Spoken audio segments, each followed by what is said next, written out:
আবার মেয়ে ছেলে ফ্রি মিক্সিং দিয়ে দিচ্ছি।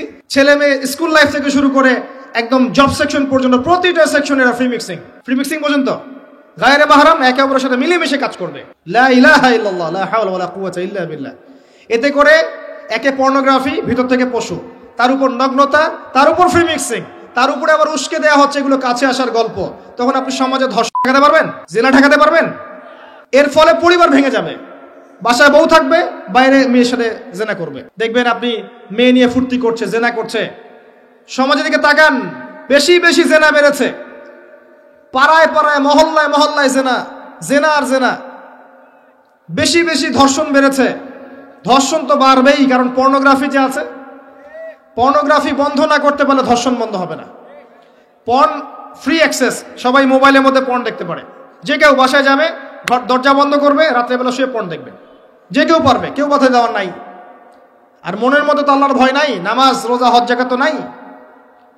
পর্ন দেখবে, ভিতর থেকে পশু হয়ে যাবে। তখন একটা মেয়েকে তার কাছে মেয়ে মনে হবে না, গোশতের টুকরা মনে হবে। জি, যে ব্যক্তি পর্নাসক্ত তার কাছে একটা মেয়েকে মেয়ে মনে হয় না, তার কাছে একটা মেয়েকে সম্মান দেওয়ার মানসিকতা থাকে না। তার কাছে একটা মেয়েকে মনে হয় একটা মাংসের বা গোশতের টুকরা, একে ভোগ করতে হবে, এতটুকু মনে হয়। একটা বাচ্চা মেয়েকে সে আদর করে কোলে নিতে পারবে না, তার কাছে মনে হবে এই মেয়েটাকেও পেলে ধ্বংস করে ফেলবো। ডে বাই ডে বাচ্চাদের ধ্বংস করেছে বাংলাদেশের মাটিতে। এটার কারণ পর্নোগ্রাফি। এটা মানুষকে পশু বানিয়ে ফেলেছে। আর কিভাবে বললে আপনারা বুঝবেন? পর্ন বন্ধ না করতে পারলে যুব সমাজের অবক্ষয় ঠেকানো যাবে না।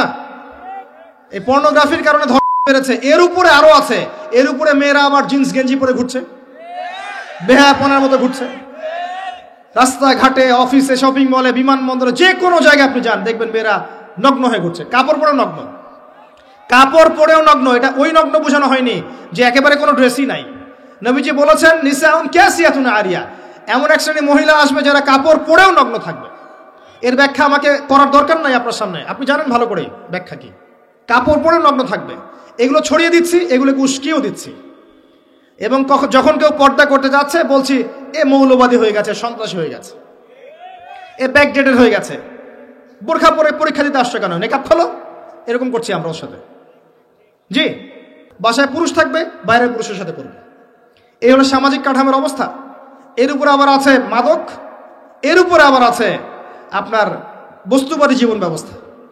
সব মিলিয়ে সমাজটা আগের মতো নাই। এটা ইসলামিক সমাজ। আমরা 90% মুসলিমের দেশে বাস করি। এটা ইসলামিক সমাজ। দুই চোখ দিয়ে দেখেন, আমি আপনাকে এক চোখ দিয়ে দেখতে বলছেন। এক চোখ দিয়ে দেখলে মনে হবে সব ঠিক আছে, ভিতর থেকে দেখেন কিচ্ছু ঠিক নাই। আর উঁচু লেভেলে চলেন, আপনাকে জিও পলিটিক্যাল জায়গায় নিয়ে যাই। নবী সাল্লাল্লাহু আলাইহি ওয়াসাল্লাম শেষ জামানা ফিতনাগুলোর মধ্যে অনেক ফিতনা কথা বলেছেন, যে মেয়েদের সংখ্যা বাড়বে, ছেলেদের সংখ্যা কমবে, মেয়েরা পুরুষের পোশাক পরবে, পুরুষেরা মেয়ের পোশাক পরবে, মহামারী বাড়বে, জলোচ্ছ্বাস বাড়বে, ভূমিকম্প বাড়বে, আপনার জেনা বাড়বে, মাদক বাড়বে, সব বলেছেন। আরেকটা বড় কথা বলেছেন, সেটা হচ্ছে হত্যা বাড়বে, হারাজ, ফিতনা হারাজ বাড়বে। আল ফিতনাতু আশাদ্দু মিনাল কতল, হত্যা বাড়বে, হত্যা। পুরো বিশ্ব তাকিয়ে দেখেন খালি হত্যা আর রক্তপাত আর রাহাজানি আর কাটাকাটি আর মারামারি। কে কাকে ডমিনেট করবে এই জায়গায় বসে আছে। কোন দেশ কার উপর আগ্রাসন চালাবে, কার উপর অর্থনৈতিক স্যাংশন দিবে, কার টাকার মান কমিয়ে দিবে, কাকে সামরিক আগ্রাসন দিবে, কোন মুসলিম রাষ্ট্রের মধ্যে জঙ্গি ইস্যু তৈরি করা যায়, এই প্রচেষ্টায় ব্যস্ত হয়ে আছে।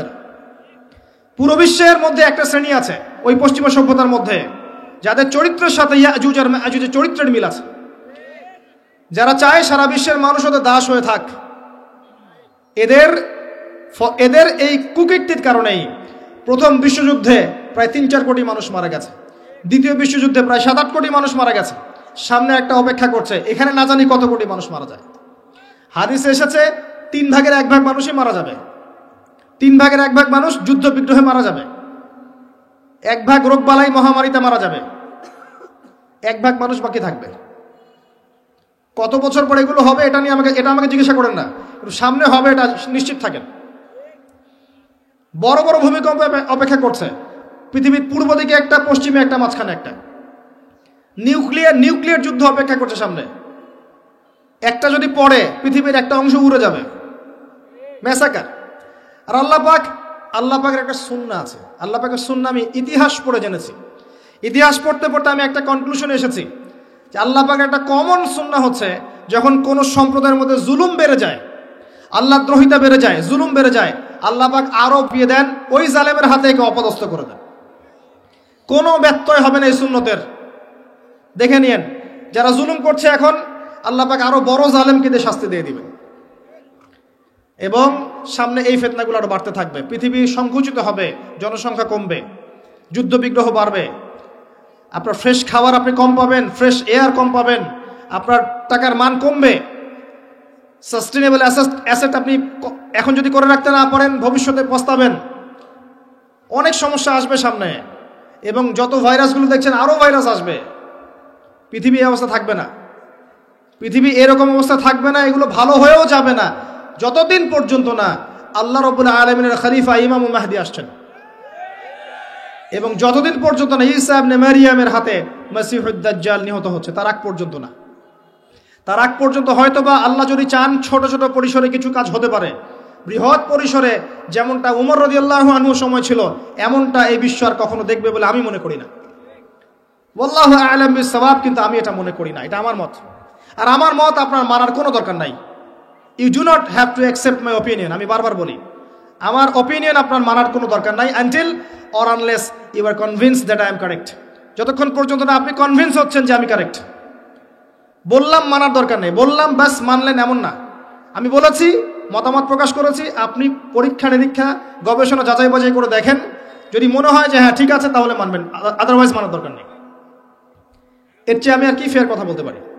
প্রিয় ভাইয়েরা, চতুর্মুখী ফিতনায় আপনি জর্জরিত আছেন। আপনার ধর্ম, আপনার পরিবার, আপনার সমাজ, আপনার পলিটিক্স, আপনার জিওপলিটিক্স, ইকোনমিক সেকশন, প্রতিটা সেকশনে ফিতনা আছে। এখন আপনি কি করবেন? এই জায়গায় আপনি কি করতে চাচ্ছেন? প্রথম কথা আমি আপনাকে বলবো, ওই যে প্রথমে বলেছি আল্লাহর জন্য নিজেকে খালেস করে দেন। আগে তওবা করে আল্লাহর কাছে ফিরে আসেন, আল্লাহর জন্য খাস হয়ে যান। দুনিয়ার জীবনের এই যে একটা হায়াত 50, 60, 70 বছরের, এটাকে হেলায় খেলায় নষ্ট করেন না। নিজের সময়ের মূল্য দিতে শেখেন, নিজের জীবনের মূল্য বোঝেন। আপনি যদি এখন পৃথিবী থেকে চলে যান, আল্লাহ না করুক, এই পৃথিবীর কোনো কিছুই থেমে থাকবে না, কেউ থেমে থাকবে না, পৃথিবীর ঘূর্ণন থেমে থাকবে না। মাঝখান থেকে আপনার জীবনটা চলে গেল, আপনি আপনার সময়টা, জীবনটা নষ্ট করে ফেলেছেন। গবাদি পশুর মতো জীবনযাপন করেন না, আপনি আপনার জীবনের মূল্য বোঝার চেষ্টা করেন। এখানে আমরা এই করতে আসি নাই যে খাবো, ঘুমাবো, স্ত্রী সহবাস করবো, বাচ্চা জন্ম দিব, বাস মরে যাব। এর জন্য পৃথিবীতে আসেনি আমরা। ওমা খালাকতুল জিন্না ওয়াল ইনসা ইল্লা লিয়াবুদুন, শুধু আল্লাহর ইবাদত করতে এসেছে। এটাকে বোঝেন, বুঝে আল্লাহর পথে ফিরে আসেন, 1 নাম্বার। 2 নাম্বার, তওবা করেন, খালেস তওবা, এবং যার যার হক তাকে তাকে দিয়ে দেন, নিজের হক আল্লাহর কাছে চেয়ে নেন। কেউ যদি আপনার কাছে টাকা পায় দিয়ে দেন, কাউকে গালি দিয়ে থাকেন ক্ষমা চেয়ে নেন, কারো সম্পদ আত্মসাৎ করে থাকেন ছেড়ে দেন।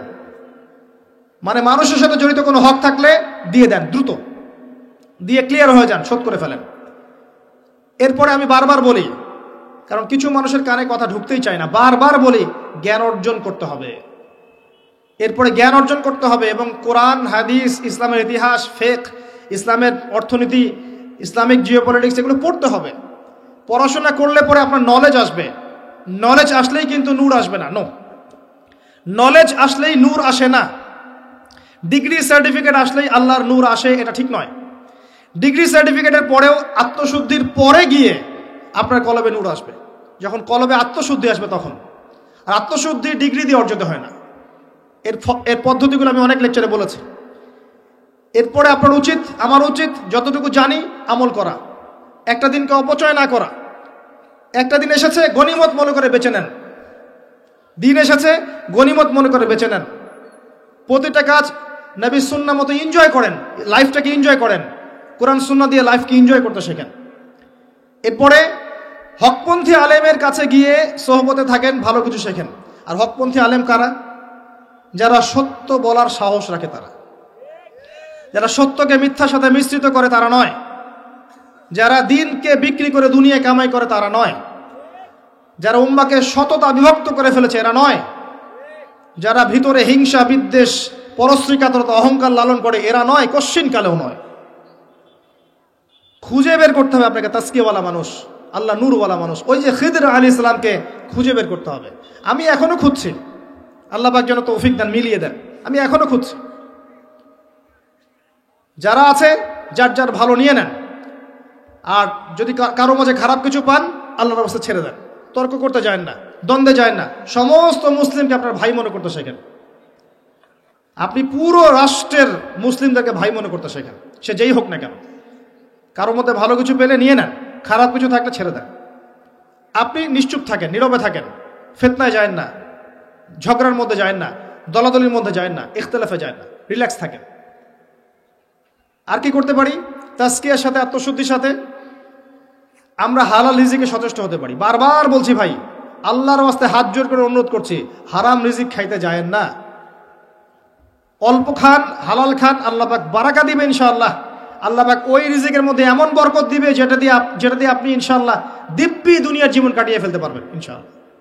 আর দুনিয়াতে কাটাতে অত কিছু লাগে নাকি ভাই? 5 তলা বাড়ি লাগবেই, একতলাতে হয় না? হবে না ভাই? লাক্সারিয়াস একটা খাট লাগবেই, নর্মাল একটা খাটে শোয়া যায় না? যায় না? 3 বেলায় বিরিয়ানি খেতে হবে, 3 বেলা সাদা ভাত খাওয়া যায় না? খেতে বসে কি 20টা আইটেম লাগবে? 2টা আইটেম দিয়ে খাওয়া যায় না? দুনিয়ার জীবন কাটাতে কি লাগে আমাদের আসলে? কতটুকু লাগে? আমরা পারি বা কতটুকু? কত খাবো আর কত পরবো? 50টা 100টা জামার দরকার আছে? 10টা হলে হয় না? যেটা নাই সেটার জন্য লোভ না করলে হয় না? এই চাহিদার লোভই তো আমাদেরকে আস্তে আস্তে বস্তুবাদী বানিয়েছে। আল্লাহ পাক আমাদেরকে বোঝার তৌফিক দান করুন। আরেকটা কথা বলি, এগুলোর পাশাপাশি পারিবারিক আদর্শ সুন্দর করার চেষ্টা করেন। আপনি আপনার সাধ্যমতো চেষ্টা করেন। যদি এরপরেও না পারেন, আমি বলবো যেহেতু এটা আখিরুজ্জামান এবং যেহেতু আমাদের হাতে সময় কম, এই জন্য অনেক বিষয়ে এমন আছে যেখানে আপনাকে একটা ডিসিশনে আসতে হতে পারে যে আপনি 1000 বার চেষ্টা করছেন, চেষ্টার পর চেষ্টা করেই যাচ্ছেন, কিন্তু কাজের কাজ কিছুই হচ্ছে না। কিছুতেই আপনার অধীনস্থ মানুষেরা আল্লাহর কথা শুনতে চায় না, রাসূলের কথা শুনতে চায় না। আপনি সেপারেট আদর্শ ইসলামিক পরিবার গড়ে তোলেন। ইসলামিক লাইফ, জীবন গড়ুন কোরআন সুন্নাহর আলোকে।